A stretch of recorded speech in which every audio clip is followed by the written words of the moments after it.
JP वालों ऐसा करो, एकदम से छाती पर लात रखो और कच्च से कलेजा निकाल लो फ्रीडम ऑफ स्पीच का।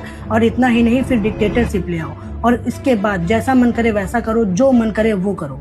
अंधभक्तों को तो समझ में नहीं आएगा, लेकिन अभी जो बीजेपी सरकार कर रही है वो फ्रीडम ऑफ स्पीच का कलेजा निकालने जैसा ही है। जैसे मीडिया को खरीदना, लोगों का इंडिया में अकाउंट बैन करवाना, अकाउंट तोड़वाना, आईटी एक्ट के जरिए वीडियो डिलीट करवाना और इतना ही नहीं, पैसा देकर अपनी तारीफ में हाई प्रोडक्शन के साथ 4 घंटे की प्रोपेगेंडा वीडियो बनवाना। और अभी जो राजमार्ग मंत्री नितिन गडकरी ने मुकेश मोहन के ऊपर 50 करोड़ रुपए का मानहानि का मुकदमा दायर किया है, ये तो रिसेंट प्रमाण है डिक्टेटरशिप का।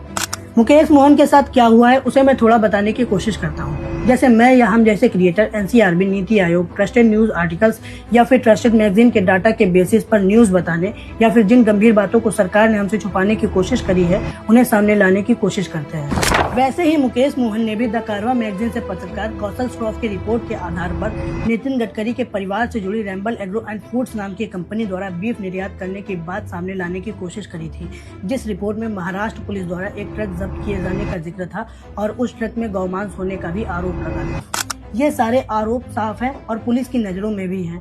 इसीलिए डरे हुए डिक्टेटर की पार्टी से डरे हुए नेता नितिन गडकरी, जिनकी खुद कुल संपत्ति 28 करोड़ है, उन्होंने द कारवां मैगजीन के ऊपर केस फाइल न करके मुकेश मोहन के ऊपर 50 करोड़ रुपए का डिफेमेशन फाइल शूट कर दिया। अब आप पूछोगे कि द कारवां मैगजीन के ऊपर केस फाइल शूट क्यों नहीं किया? वो इसलिए क्योंकि द कारवां मैगजीन के पास सारे सबूत होंगे और अगर द कारवां मैगजीन को कोर्ट में लेके जाते तब बड़ा पछताते। नितिन गडकरी के बेटे निखिल गडकरी CIN एग्रो के पीछे रैम्बल एग्रो द्वारा बीफ निर्यात करके कमाया सारा रुपया धरा आते। लेकिन मुकेश मोहन के ऊपर केस करना आसान था क्योंकि मुकेश मोहन कहाँ सबूत इकट्ठा करते फिरेंगे।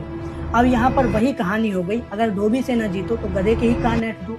और एक कान ऐंठना कोई नॉर्मल सी चीज नहीं है, ये हर एक क्रिएटर और हर एक एक्टिविस्ट के लिए साधारण सा संदेश है। अगर डिक्टेटर के खिलाफ कुछ भी बोलोगे तो ये लोग ऐसे ही करोड़ों का हंटर लेकर बैठे हैं। ये लोग केवल कहते हैं आलोचना लोकतंत्र के लिए अनिवार्य है, लेकिन आलोचना इनके लिए एक डूबती हुई कश्ती है। वैसे भी सरकार के खिलाफ बोलने में फटती है, अगर बोल भी रहे हो तो खिलाफ न जाना कभी तानाशाह के, अगर गए तो तुम्हारे ऊपर भी ऐसी ही विच हंटिंग हो सकती है।